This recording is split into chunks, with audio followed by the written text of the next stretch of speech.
Thank you for joining us today. My name is Karen Alter, and I'm the Norman Dwight Harris Professor of International Relations in the Department of Political Science at Weinberg College of Arts and Sciences at Northwestern University. Welcome to you all joining us via the live stream, including students, faculty, staff, alumni, and friends of the university. I hope you are well and safe wherever you're watching from. Well, I wish we were gathering in person today. I'm grateful that we can come together remotely with our Northwestern community for this event. Today, we gather to engage with a leading political practitioner and observer of the day, and this is an apt way also to honor the memory of Professor Richard W. Leopold, whom this annual lecture is named. Professor Leopold, a renowned scholar of history, politics, and foreign policy, had a remarkable 40-year tenure here at Northwestern. And during that time, he created a lasting legacy on this campus. His high standards, unmatched intellectual drive, and influential mentorship had an extraordinary impact on his students and colleagues. His impact inspired his students to endow this distinguished lectureship, now in its 31st year, to bring a public figure or scholar in public affairs to Northwestern each year. Past speakers include George McGovern, Arthur Schlesinger Jr., Jill Lepore, Vincente Fox, Anne-Marie Slaughter, Adam Schiff, and Anne Applebaum. What's more, his former students endow the Leopold Professorship in History, held by Professor Deborah Cohn. Finally, the generosity of the Leopold students endow the Leopold Fellows Program in History, which supports our undergraduate students as research assistants to faculty. It's a tribute to Professor Leopold and to the donors that these programs bear his name. I'd also like to thank Professor Michael Allen, one of the History Department, and the faculty committee he chairs, who are responsible for nominating speakers for this lecture. I would now like to introduce our 32nd Leopold lecturer, Dr. Richard Haass. Haass is a diplomat, author, Rhodes Scholar, and foreign policy analyst who's dedicated his career to assisting others to achieve global literacy and advising parties on how to navigate challenging foreign policy choices in an interconnected world. Dr. Haass's extensive career spans the interdisciplinary fields that work to promote peace and international cooperation. Currently, Dr. Haass is on his 19th year of the Presidency of the Council on Foreign Relations in New York. During his years of ambassadorship, he directed policy towards the peace processes in Afghanistan and Northern Ireland. In 2013, Dr. Haass won the Tipperary for his efforts to promote conflict resolution while he served as chair of the multiparty negotiations in Northern Ireland. From 2001 to 2003, Dr. Haass closely advised former Secretary of State Colin Powell while working as the Director of Policy Planning for the Department of State. And as many of you know, we lost Colin Powell, General Powell today, and our condolences go out for this loss. Moreover, in 1989 to 1993, Dr. Haass was the special assistant to the President George H.W. Bush, where he received the Presidential Citizens Medal. In 2020, Penguin Press published his new book, The World, A Brief Introduction. And in this book, which I had a chance to read, he really does deliver on offering a primer in global literacy and world affairs.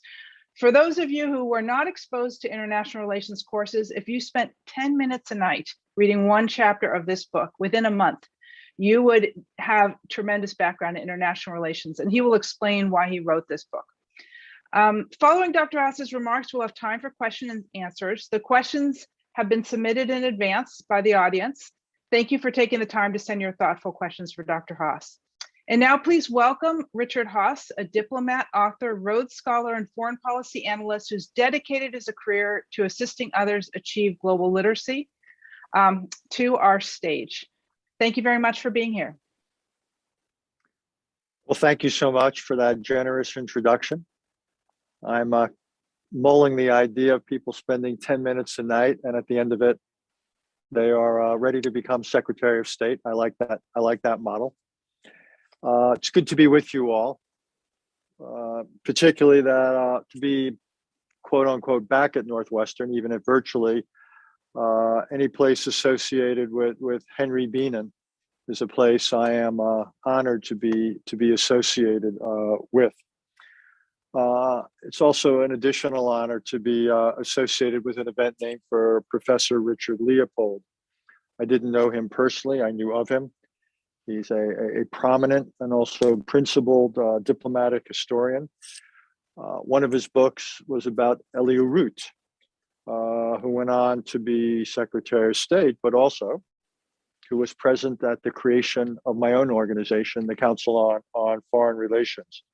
And I like the fact that as I was reading about Professor Leopold, how much emphasis was placed on the fact that he was a teacher as well as a scholar.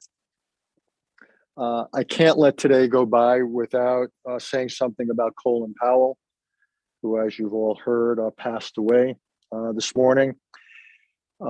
He was one of the prominent soldier statesmen of the era. And by era, I mean really the post-World War II era. He's right up there with George Marshall and Dwight Eisenhower. He was a man of moderation, and he was a man of principle. I was fortunate and then some to count Colin as a colleague, as a boss, and as a friend. And this country was fortunate to have him involved in its affairs for more than half a century.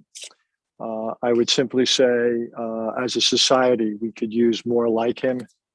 And as we say in my tradition, may his memory always be for a blessing.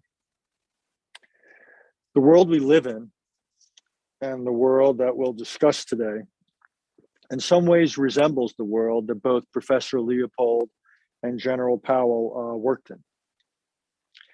But in some important ways, it also differs significantly. And what I'll do in these brief remarks is touch on both. Some of the ways it looks familiar, and some of the ways it does not. And I look forward to the questions and the conversation that will follow. What is familiar to a point is the degree to once again, here now the third decade of the century, we are experiencing and witnessing a revival of great power rivalry.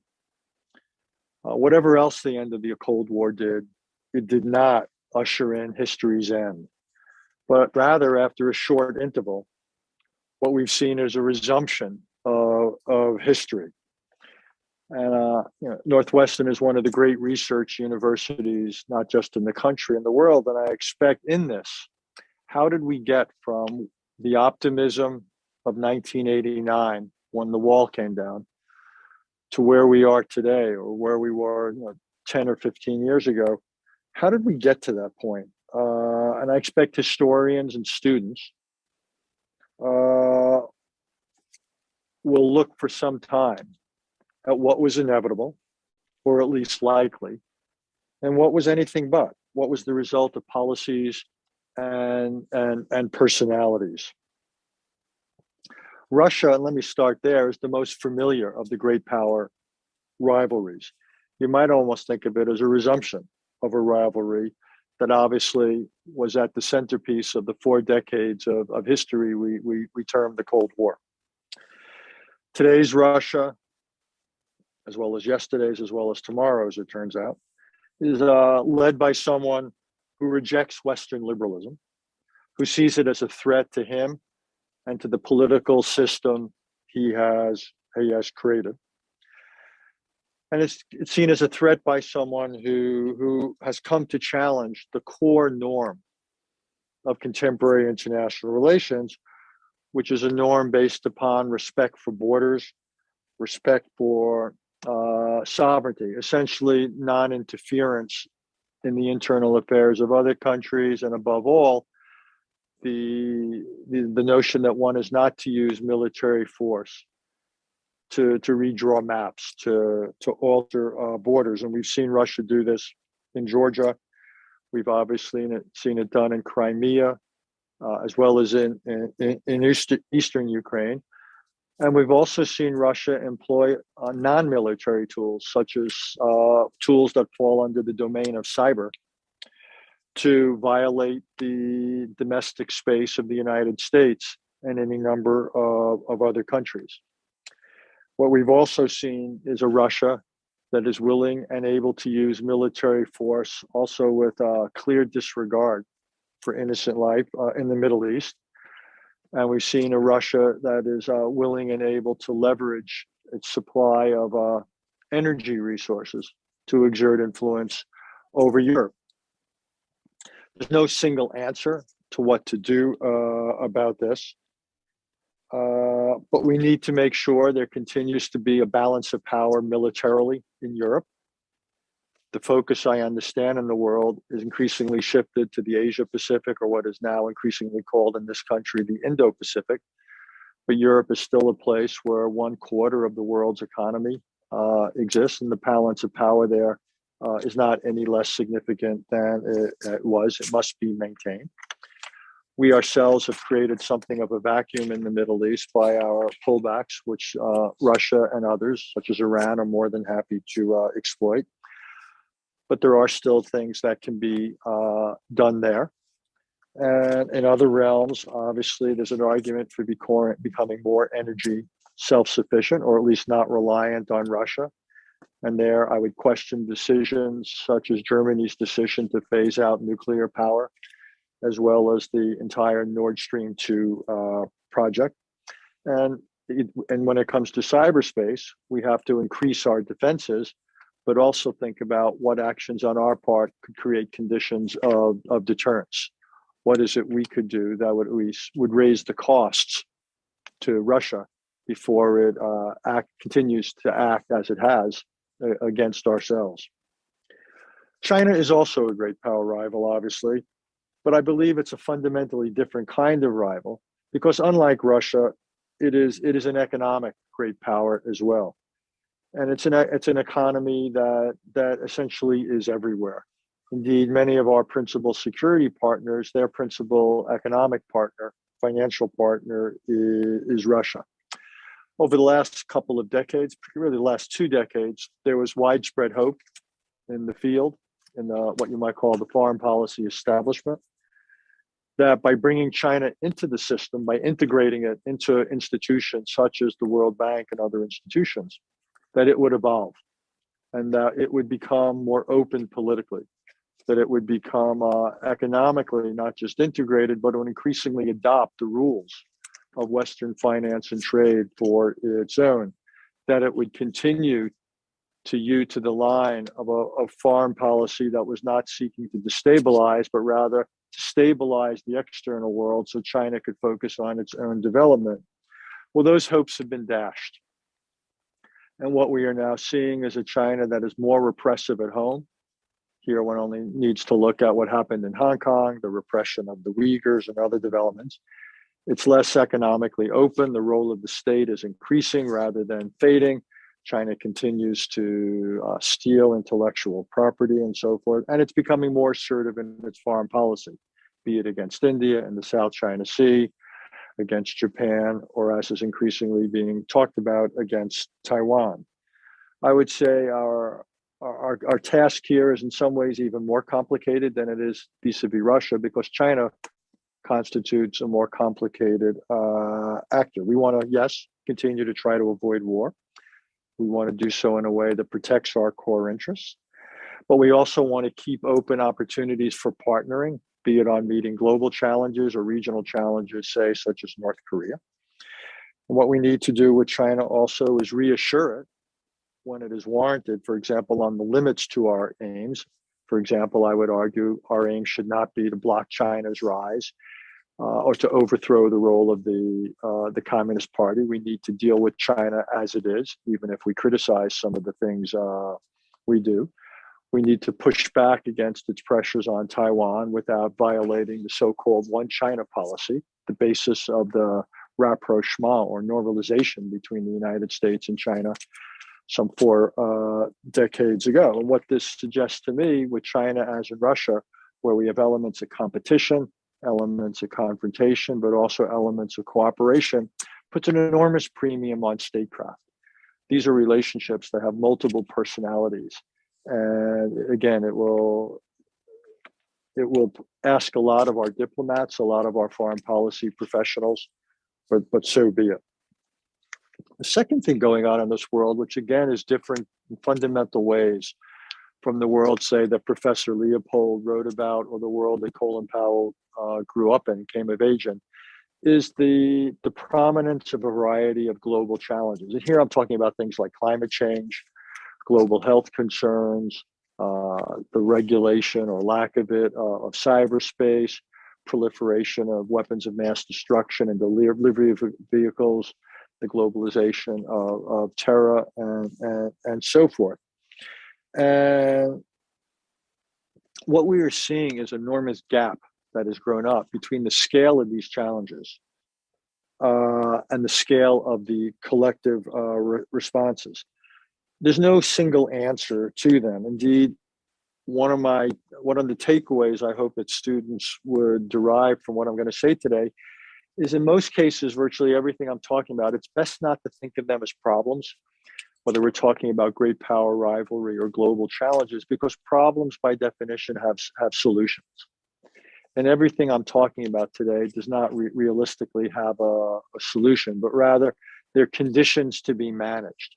And I would say the goal of foreign policy, the definition of a successful foreign policy, is not one that solves problems, but rather is one that manages conditions in ways that some progress can be made and catastrophe can be averted. And for those for whom this does not sound sufficiently ambitious, then I would read more history, because I believe, quite honestly, it is. What do we then do against these challenges that cannot be solved? Yes, we need national efforts in all of them, but also collective responses.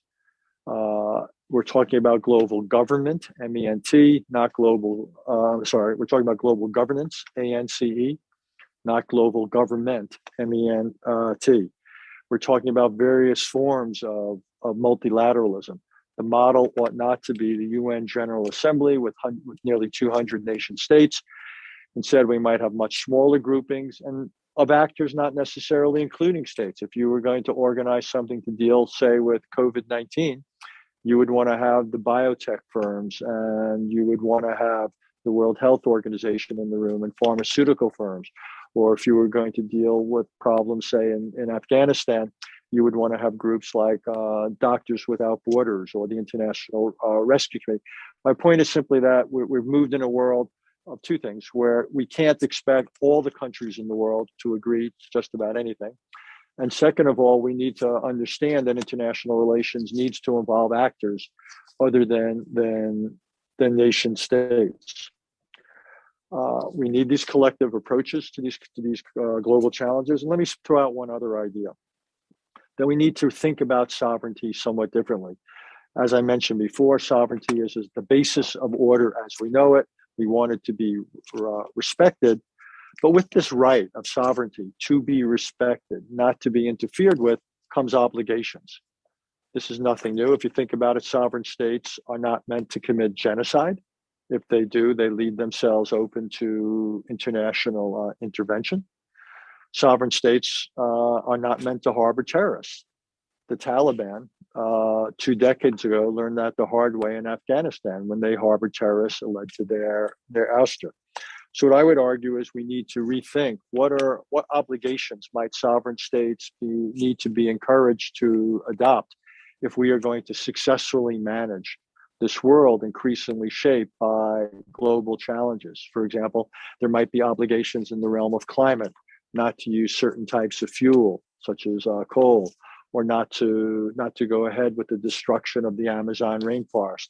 And then we have to think, if these obligations are not met, what ought we do, either to encourage that they are met or to penalize those who would not meet them in hopes of turning things around? And that, to me, is a somewhat different basis for international relations, but I would argue it's one we need to consider in a world informed by global challenges. I have no illusions doing so would be difficult in any world, particularly difficult in a world also informed by great power rivalry. But again, that is the world we live in. We cannot choose that. Let me make one other set of points, which is one I make reluctantly, but again, you can't always choose what you want to talk about. And again, this is more changed than familiar. This is not something I think that either Professor Leopold or Colin Powell would have mentioned had they been speaking 3 or 4 decades ago, which is the role of the United States. For 3/4 of a century, for 75 years, the United States has played an outsized role in the world, in large part out of self-interest. It wasn't an act of philanthropy, but we understood that what happened in the world mattered, whether balances of power, or what have you. We understood that isolationism was not a viable strategy. But I would say in recent years, we've lost our way. This is not a partisan critique. This crosses party lines. We've both overreached in trying to transform a world that was not ripe for certain types of transformation. And I think now we are flirting with what I would call underreach and not trying to often do enough in the world. And obviously the goal is to right-size American foreign policy. Easier said than done, but I would simply say that we live in a world in which there's really no useful definition of foreign. We live in a world in which the word local has lost most of its meaning. What happens out there matters here more than ever. The world matters. Globalization is not a choice. The only choice is whether and how we respond to it. But we can only succeed in the world if we succeed here at home. And this might be the most glaring difference, again, between the world of the past and the world of now. Because Professor Leopold, Colin, Powell essentially got up in the morning and took for granted the fundamental stability and promise of the United States and of American democracy, the functioning of our political system. Didn't mean they didn't see its flaws, didn't mean they whitewashed them, but they believed in the capacity of this country to improve and never questioned its fundamental stability or viability. I would simply say that we do not have that luxury today. And this puts in jeopardy our ability to succeed here at home, and as a result, our ability to succeed in the world. I don't see any evidence the world can succeed without us. And again, since what happens there will affect here, then obviously what happens here will also affect here. I once wrote a book with the title Foreign Policy Begins at Home, and I still believe it does, but foreign policy does not end there. So let me end with one last point. I would hope that Northwestern will do its part here. Let me explain. One suggestion I would humbly, or as those of you who know me probably not so humbly make, is that no individual should leave this campus, certainly no student, without having achieved an understanding of how the world works and why it matters. I mean, think about it. Anyone who's a student here now, their life, given the expected lifespans, their life will essentially track the 21st century. And this is a world that will be increasingly defined by global challenges. So I really believe that no student should leave this campus without a firm understanding, again, of the world, how it operates and why it matters. I also believe that no American student should leave Northwestern or any school or campus for that matter without understanding why American democracy is of value and what is required for it to succeed. And if this becomes the norm, if making sure that an undergraduate degree essentially guarantees that students will understand both the world they are about to enter and the country of which they are a part. If schools take on this mission to basically promote what I would call global literacy and civics literacy, I would think both our country and the world would be better for it. So thank you for inviting me here. I am sorry I am speaking from 1,000 or 800 miles away, but again, I appreciate the opportunity to meet with you, and I look forward to any comments or questions you might have.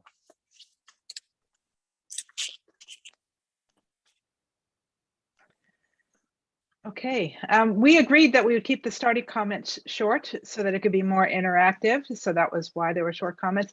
I'm going to begin with a set of questions that we got about Afghanistan, which is not something that you spoke about, but something that you worked on. One of the questions that we got was, recently we've seen the quick collapse of the government that we supported in Afghanistan at huge cost.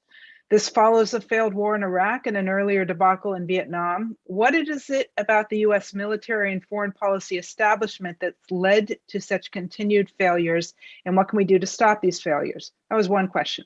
Another question, which I take to be related, It's not a was big what enough grade question. You have to go to a second one. Yeah, well, I just want to put them all out there so we can talk about Afghanistan and then talk about other things. We were asked what grade you'd give Secretary Blinken so far and what grade you give Mike Pompeo. I think that is probably not wholly related to Afghanistan, but significantly so.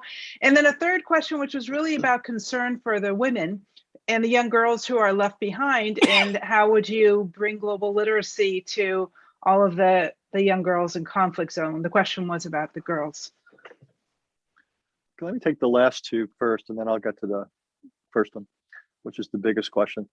I don't grade secretaries of state, in part because it's impossible for outsiders to do it. None of us knows what private advice they put forward to a president and what private advice was accepted or rejected. So it's not simply that Secretary Blinken is only, 8 or 9 months, 10 months into his term. But I just believe that outsiders are really limited. And that's why we have diplomatic historians such as Professor Leopold and others. Let some time pass. You need access to papers. You've got to interview people. But I think this desire to grade quickly is really unfortunate. So I will resist it. The question of education of girls and women in conflict zones is critical. There's a lot of literature, as you know, in development literature about how important literacy is for girls and women. It's correlated very highly with health, with economic success. Problem is, by definition, war zones or countries which are experiencing all sorts of stress are not good environments for people to get an education. It's why stability is so important. It's very hard to get a lot done in a society where people can't cross the street to go to work or go to school. So it makes an argument for promoting stability. It doesn't mean U.S. forces necessarily everywhere, but helping local authorities, police and military, reach a point where they can maintain stability is important. That's what capacity building or state building is all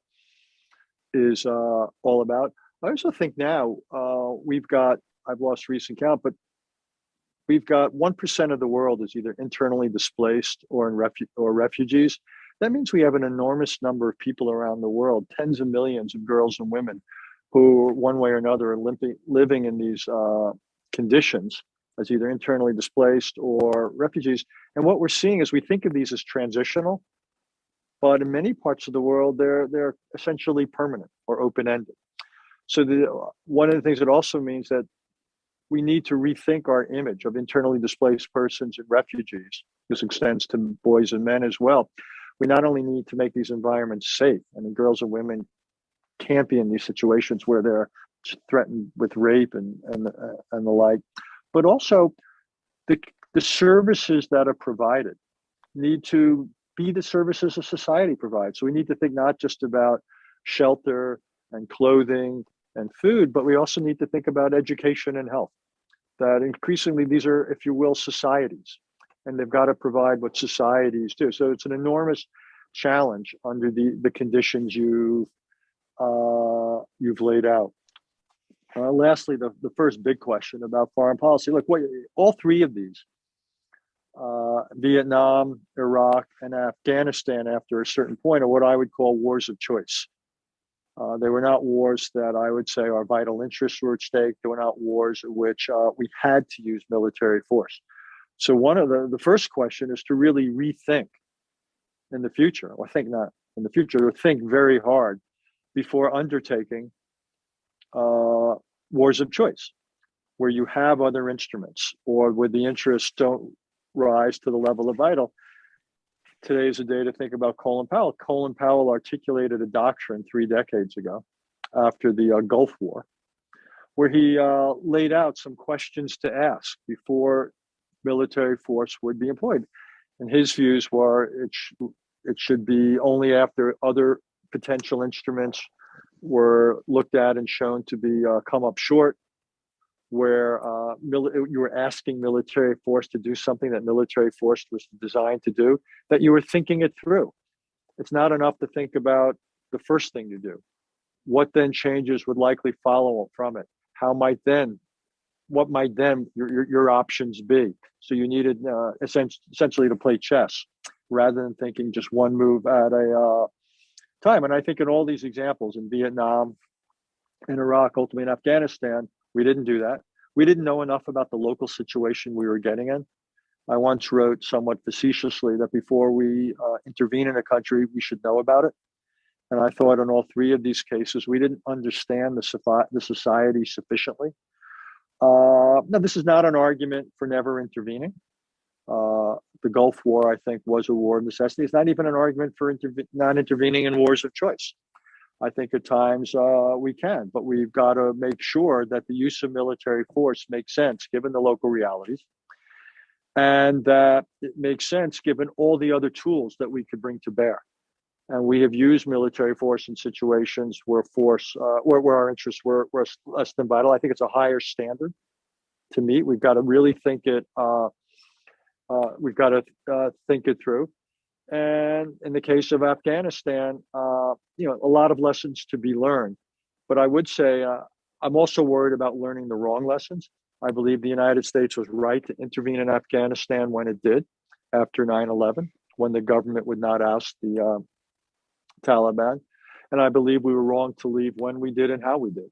I do believe we had reached a viable situation there. I know this is controversial, but I don't believe leaving when we did and how we did was essential or in the best interest of the United States. And it's way too soon to conclude or add up to tally the benefits and costs of this decision.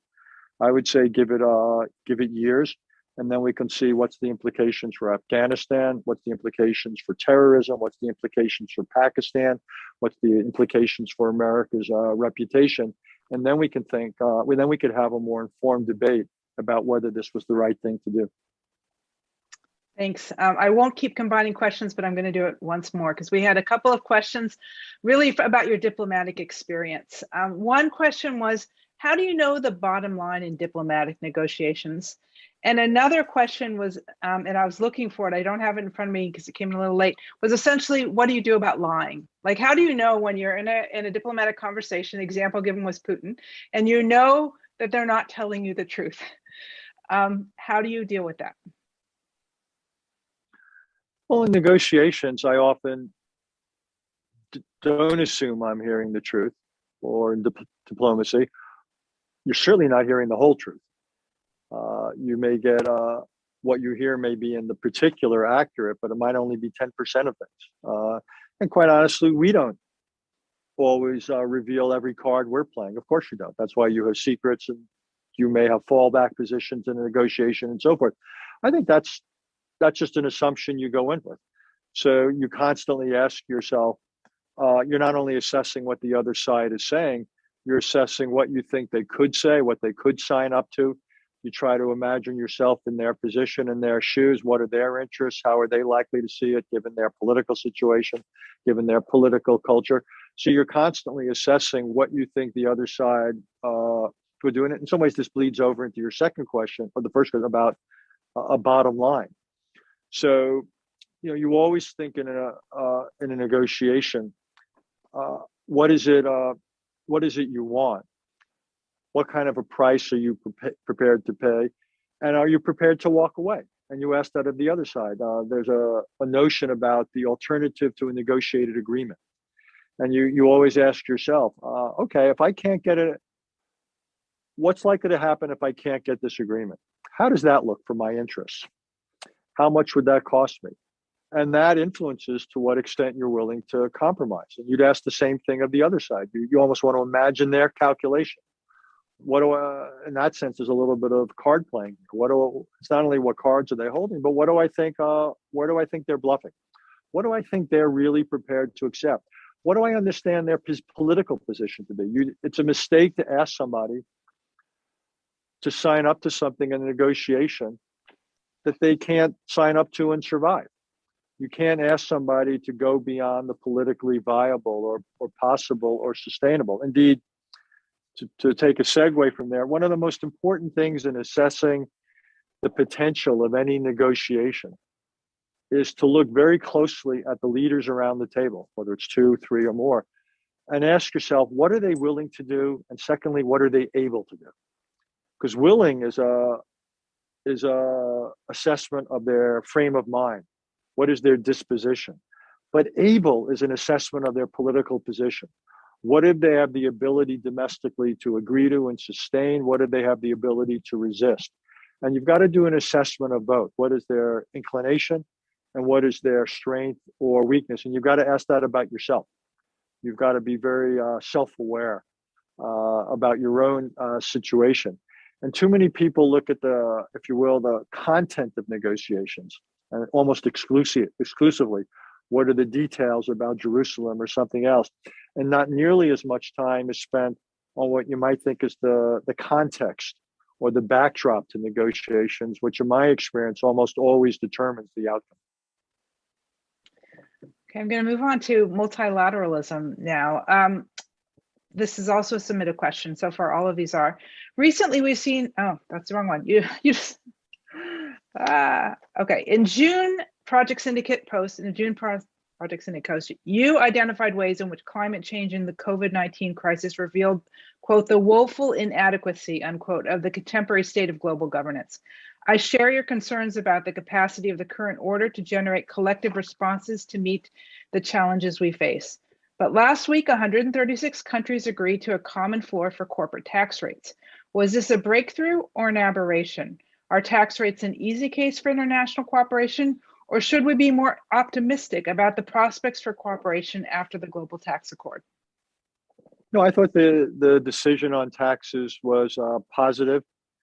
We now have to see whether it all comes to pass. There's different implementing legislation that will have to happen in other places, but at first glance, I saw it as a positive thing. And I think one of the reasons is that people calculated that the benefits of this would outweigh the costs for them. Most governments, not all, saw this as advantageous. But again, as we used to teach at a different university, 90% of life is implementation or execution. So we'll see if we get to this agreement in principle to an agreement in practice, but I hope it does. And look, there's been other areas of some agreement in international relations. I'm skeptical of certain things. I'm skeptical, for example, what Glasgow is going to deliver in 2 weeks on climate change. I'm skeptical about this investigation into the origins of COVID-19. I am profoundly skeptical of the ability of the world to come together to set rules for cyberspace. But there is something of a norm out there about the countries ought not to harbor terrorists. There's been some progress in that area.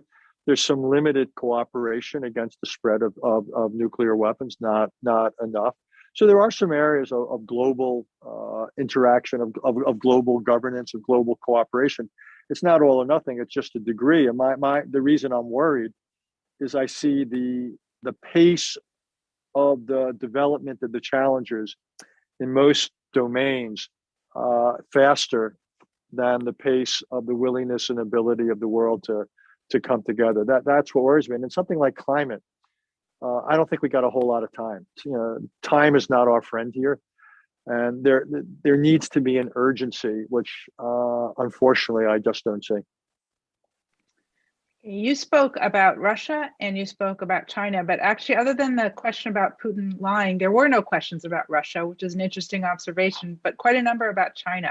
So here's one. In your opinion, will great power contention between China and the US define the rest of the 21st century? Or is it possible that either actor could restore multilateral cooperation to avoid such a conflict? It's interesting that it's either multilateral cooperation or conflict. That was the question. Look, it's a good question. I ask it myself. There's a couple of variables, let me just put out there, which make it difficult to answer the question. So since I don't want to look like I'm fighting the question, I do think this is the most consequential bilateral relationship now and for the foreseeable future. So let me just say that. And if this relationship is one defined by confrontation, I don't see how the world is going to come together successfully to deal with things like North Korean proliferation or climate change or a number of other issues. And if this relationship stabilizes and there's a ceiling on the confrontational dimension, And even though it's still competitive in areas, the space for cooperation is protected or even grows, then I think it's a very different 21st century. So let me just say that at the beginning. But I do think there's big questions, not simply about the relationship between the United States and China. I think what's really interesting is the future of China and the future of the United States. And in the case of China, this is a country of what, 1.3, 1.4 billion people. For several decades, it grew at double-digit rates, greater than 10%. Well, now the most recent economic numbers were below 5%. And even that reflects an enormous amount of unsustainable global government investment. The demography is shrinking. And the ratio of working age Chinese to both young people, people to children and older people who retired, that ratio is worsening. So increasingly, a smaller number of working age people have to support a larger population. You have massive public health problems in China, massive environmental challenges. So I actually think there's enormous clouds and questions hanging over China's future. I'd say that. And two, I don't know how that will affect Chinese behavior. There was an interesting article recently in the magazine we published in Foreign Affairs suggesting that everything I've just laid out could raise real questions about China's future. You could have a more aggressive China looking to compensate for domestic challenges by a more aggressive foreign policy that satisfies nationalism. China's in the process of potentially abolishing term limits on its president. Well, what will that mean? What will succession mean like? Even if Xi Jinping serves a third or fourth term, what happens afterwards? What does that process look like? By the way, the similar thing could be said about Putin's Russia. If he hangs on until 2036, as he's suggesting he might, what then? He's deinstitutionalized the country. So I don't know what a Russia will look like post-Putin. I don't necessarily know what a China will look like in 2 decades. And as for us, as I mentioned in my remarks, I'm not nearly as comfortable projecting our future onto us just because of things that have happened the last few years, things that you and I, could take for granted, things that we assumed. We no longer have that luxury. So the range of US-Chinese outcomes to me is enormous, in part because the range of domestic outcomes for each country is enormous, and because the range of apart from that, statecraft, foreign policy, the handling of this relationship by both sides. So I don't have a lot of time for people who predict with certainty that we end up in a Cold War, the so-called Thucydides trap. I don't buy this kind of stuff. I've been lucky enough to have worked in government for 4 presidents. There's virtually nothing that's inevitable. Almost everything that happens in government or in foreign policy and international relations is the result of decisions. And decisions are the result of decision-making processes and people. Ideas have an impact. So people who predict with great confidence the trajectory of a country or the trajectory of a relationship, I shrug my shoulders and say, I don't see a lot in history that would support that confidence. So I think this might be the last question given time, and I'm going to throw in one of my questions. So, as a parent, when your kids are fighting, you say it takes 2 to tango. And then international relations scholars have an even more precise term, the security dilemma, when actions that you take to increase your security by undermining the security of someone else actually end up creating the outcome that you were trying to avoid. So if we take those 2 metaphors and we think about the US interaction with China, how does the US respond to an assertive China in a way that doesn't then provoke exactly the response that we're trying to avoid the Cold War, to avoid greater aggression? What should the response be? I actually published an article today, funnily enough, on that topic in Project Syndicate, where I talked about it in the context of Taiwan. And I alluded to it a little bit in my comments. Look, on one hand, you've got to set limits. You've got to set boundaries. And in order to do that, it can't just be rhetorical. There's got to be capability there. And there's got to be also the perception, not only that you have capability, but you're prepared to use it. So there's got to be that. I think there has to be enough of a balance of power. It doesn't all have to be military. It could also be economic or other responses. So a country calculates that if they were to do something the costs of doing so and would outweigh the benefits. So that's one thing we need to do. On the other hand, though, we also need to be, I believe, sensitive to reasonable concerns of the other side. So I think there's got to be an element of reassurance. In the Cold War, we jettisoned the idea of rollback of the Communist Party and the Soviet Union. I think now we've got to not make a goal of overthrowing the Communist Party of China. We can't say our goal is to stop China's rise. On Taiwan, I would say we shouldn't change the basics of what has worked for 4 decades in the US-Chinese relationship. We shouldn't question the so-called one China policy. We've got to push back against those who want Taiwan's independence. We don't want to provoke a crisis where China would say, no matter what the cost, no matter what the calculation, we are going to act because you have created a situation that is intolerable and existential. So I think foreign policy is this combination where you've got to be strong in certain ways, but you've also got to be understanding. And you've got to both deter and reassure. And I think you've got to have various dimensions to a relationship, in this case, with a country towards China. Again, the goal here is to protect our interests, to avoid conflict, and to preserve spaces for cooperation. And this is going to be extraordinarily demanding. So given your setup of the question, it ain't going to be easy. And it's going to take, two will have to tango. It will take both sides managing their domestic politics, and it will take both sides managing their relationship with one another. And there's a public and a private dimension to it. And I would say at the moment, we need to become stronger, not just unilaterally, but we need to work more closely with our partners and allies in Asia and in Europe to raise the cost to China if they were to do certain things, to persuade China that we're willing and able to do those things. But we also have to act with discipline. We've got to make clear that there are also certain limits, that we recognize certain Chinese interests, and we are willing to take them into account. We did it during the Cold War, by the way, what I just described. And the last I checked, the Cold War stayed cold. The United States and Russia did not, and the Soviet Union did not come to a horrific direct conflict, which would have been the end of life as we know it, given nuclear weapons. And the Cold War not only ended peacefully after 4 decades, it ended on terms that were remarkably good for the United States, remarkably consistent with Western interests, including the end of the Soviet external empire in Eastern Europe, the end of the Soviet internal empire that was the Soviet Union, and German unification within NATO. Not bad, to say the least. So I think it's possible to have a multifaceted foreign policy, but it takes great effort and great discipline. I'm going to sneak one more in because a number of things that you said based on your experience sounded a little bit passive. And I think that students today will be frustrated with that answer, because why not solve global climate change? Why not do something and stop COVID-19? So you kind of step back and say, I can't predict, we don't know, all these things are going to come at us. Why won't you be more, why shouldn't a diplomat or a leader like America be more problem solving driven? First of all, it's not passive, it's realistic. There's nothing passive about what I said. So I would take issue or exception to the word. But it makes no sense to turn things into all or nothing.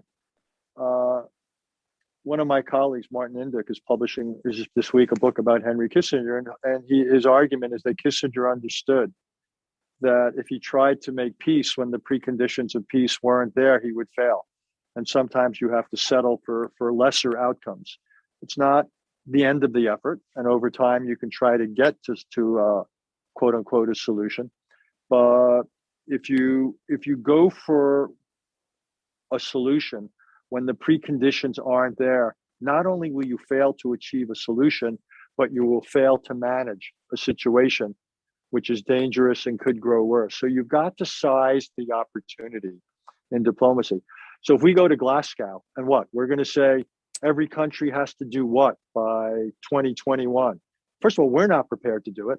Look what just happened in the last 48 hours on the legislation that's pending before Congress. There's no consensus in the Democratic Party on what to do. We're not prepared, the last I checked, to change the federal tax on gasoline. We're not prepared to enter what was the Trans-Pacific Partnership and introduce border taxes on goods that are made with fossil fuels. We're not prepared to shut down every coal plant in the United States. And what are we going to do, by the way, if other countries aren't either? China is still preparing to use coal for the next 40 years. So what are we supposed to do about that to quote unquote solve the climate problem? Germany's not prepared to have nuclear energy. So, I mean, again, I'm all in favor of ambitious policies, but at the end of the day, public policy, not just foreign policy, is the art of the possible. And you've got to basically look at what you can build a consensus around domestically and internationally.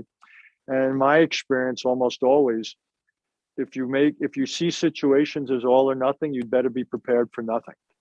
And I'm much more interested in achieving progress where it's possible, rather than even to bring it home. Even sometimes on fourth down, Northwestern will kick a field goal. It's not a touchdown. It's not everything you want, but sometimes it's better to go off the field with 3 points than with nothing. And I think there's a little bit of a parallel to that in public policy. If you added, but we still win, that would be the perfect ending. I want to thank you very much for these really insightful comments. I know I learned a lot, and our students will as well. And to thank all of those who put forth these comments. And so this ends the public portion of the Leopold Lecture. Thank you all for coming, and be safe and have a great day.